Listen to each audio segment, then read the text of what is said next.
Hi, this is Storm in Tennessee, and you are listening to Juanita Charles on Two Broads Talking Politics.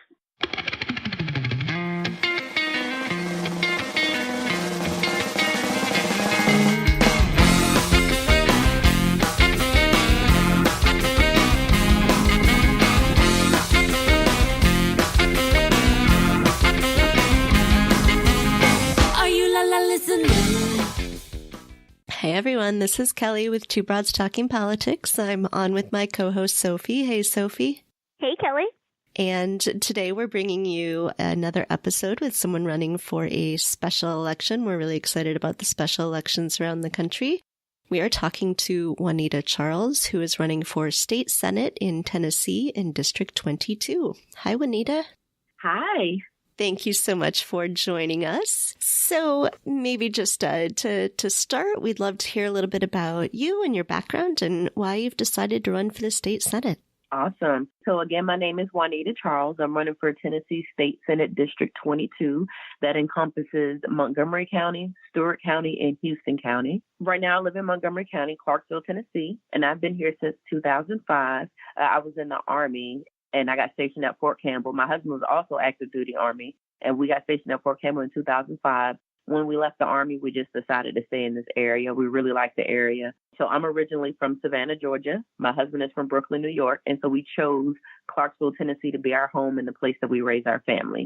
I have been in real estate since 2009. I've been an active full-time real estate agent since 2009. And a large part of what I do is what I plan to do when I take the Senate seat is really just talking to people, hearing from people, and figuring out what their needs are. Except, with the state Senate seat, I'll be able to actually do more about it. But that's a large part of just what I do anyways, just getting out, talking to people, meeting with people. So, yeah, my husband and I, we've been married. It'll be 14 years in July. And we have 3 daughters, Javaid, Tiana, and Zaria. And they are 10, 12, and 5 months. 5-month-old, that's brave. Yes. That is definitely the word for it. Definitely the word for it. So, it can be a lot, but I will say, my husband is amazing. So we don't have to do childcare. My husband is also a realtor. So our schedules are kind of flexible. So what we do is we just kind of pass the baby back and forth depending on who's got what. So it just kind of works out like that. So yeah. So sometimes we take the babies to meet, take the baby to meet new clients or whatever it may be. And most people understand. Most people don't have an issue with it. So it works out pretty well.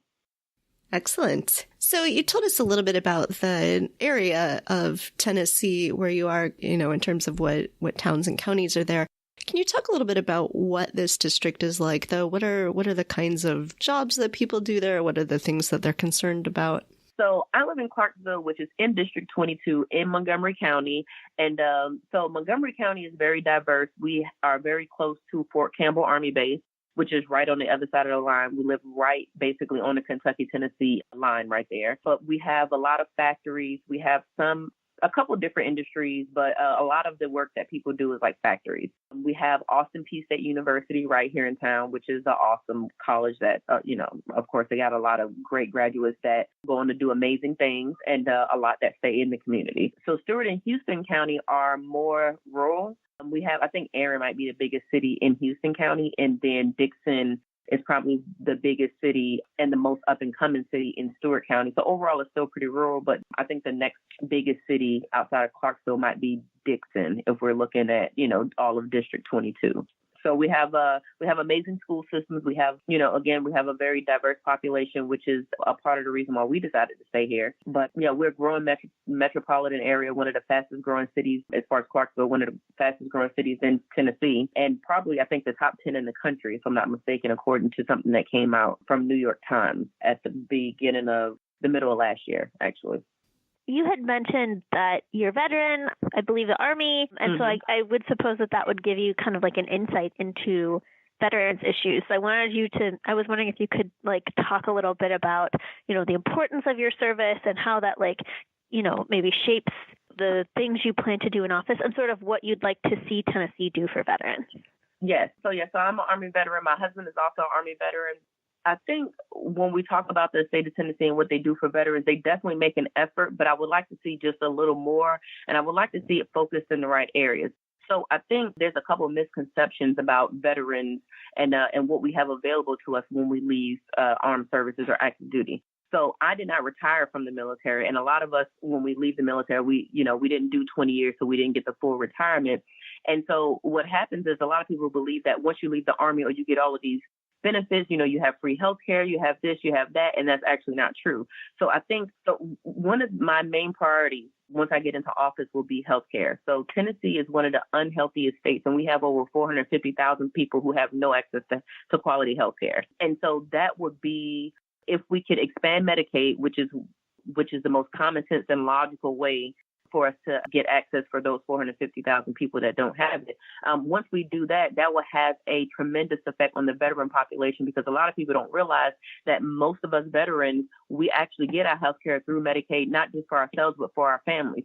If you tend to be, if you fall into the category of a disabled veteran, then you can get health care from Veteran Affairs, so from VA, but your family's not eligible for that care. What happens is a lot of people, if they themselves get health care from the VA, then their families will still be covered by Medicaid. And so if we expand Medicaid and take the federal government up on their offer, to pay 90% of the cost, then we will be able to help not only, the general population, but we'll be able to help those veterans and their families as far as obtaining health care.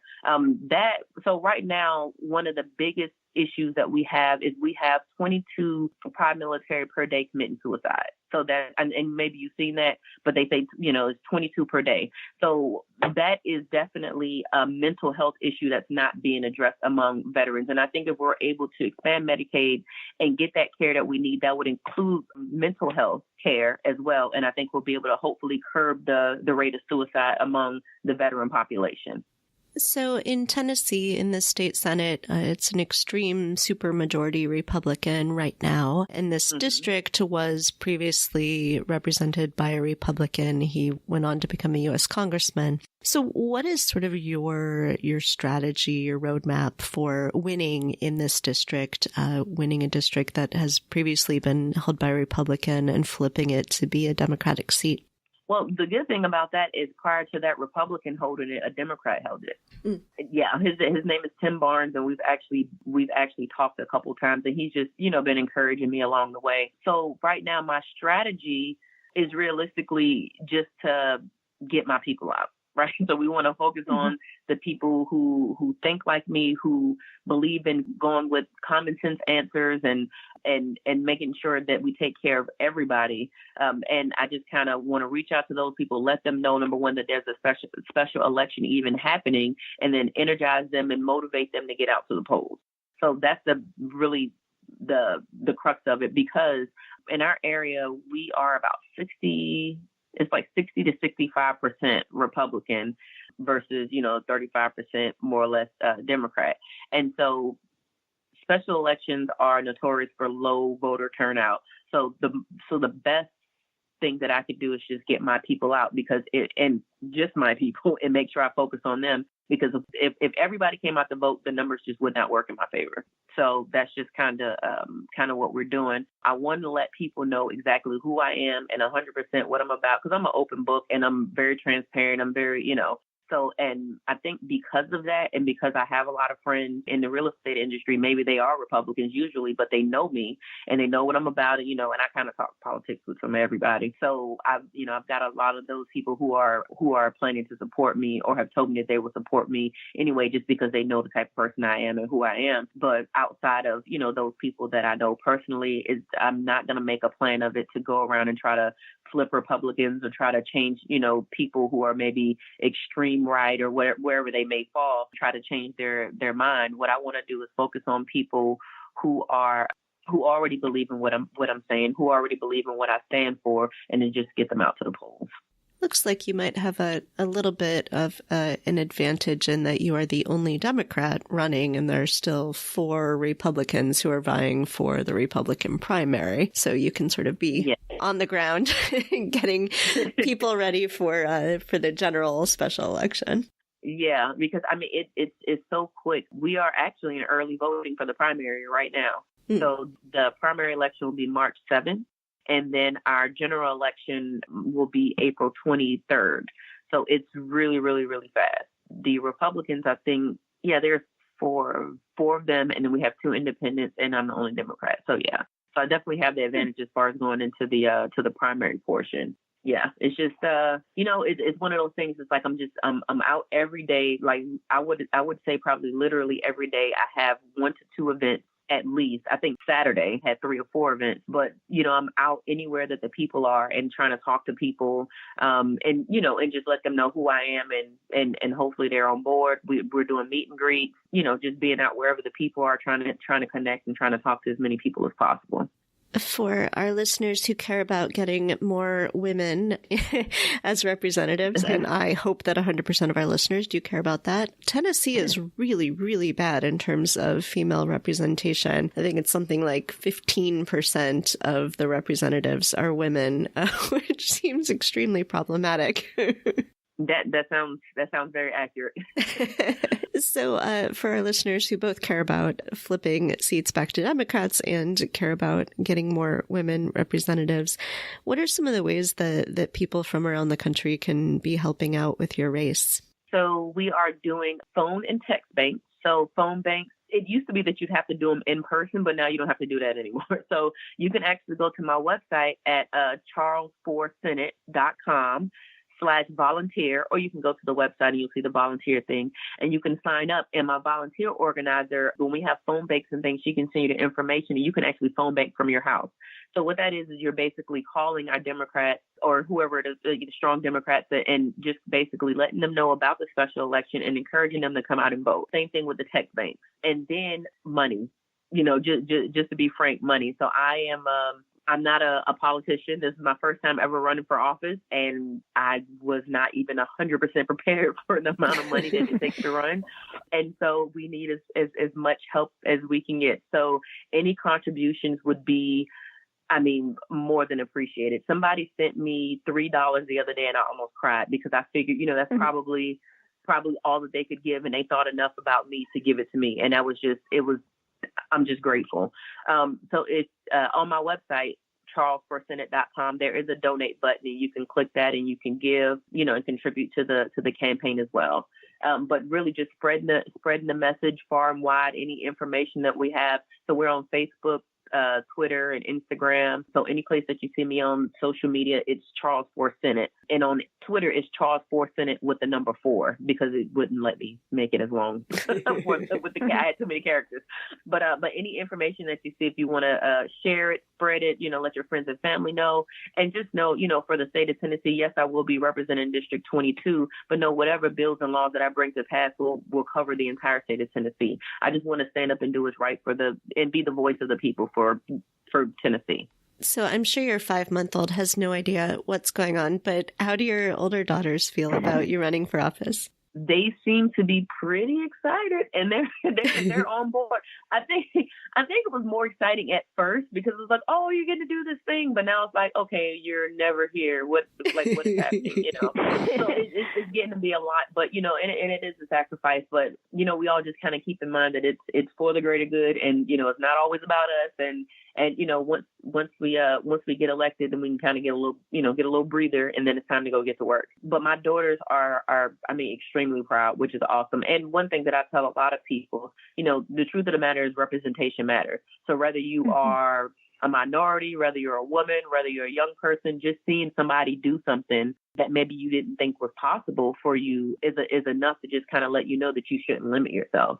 But yep, so I'm just excited. I've even come across a couple, college students recently that would, they're just like, well, you inspire us. And I'm like, I'm so grateful and so humbled by, all of this stuff that I hear, because I'm just a regular, I'm a mom. I've got a small business. I'm a wife. I'm just a member of the community, just kind of stepping out and doing what I thought was right. As far as, sometimes you see something that needs to be done, and you don't have to wait for somebody else to do it. You just step up and do it. That's what I tell my girls all the time. And so that's what I'm planning to, that's what I'm doing now, as far as just leading by example and just letting them know if there is something that you want to do, you don't have to wait for somebody else. You can do it. Just do it. Is there anything else that you want our listeners to know that we haven't covered? So the election is April 23rd, with early voting from April 3rd to April 18th. It is for State Senate District 22, covering Montgomery, Stewart, and Houston County. I think one of the most significant things about this race is, while we have a lot of people running, I will say that I am not just in the community, I'm with the community, if that makes sense.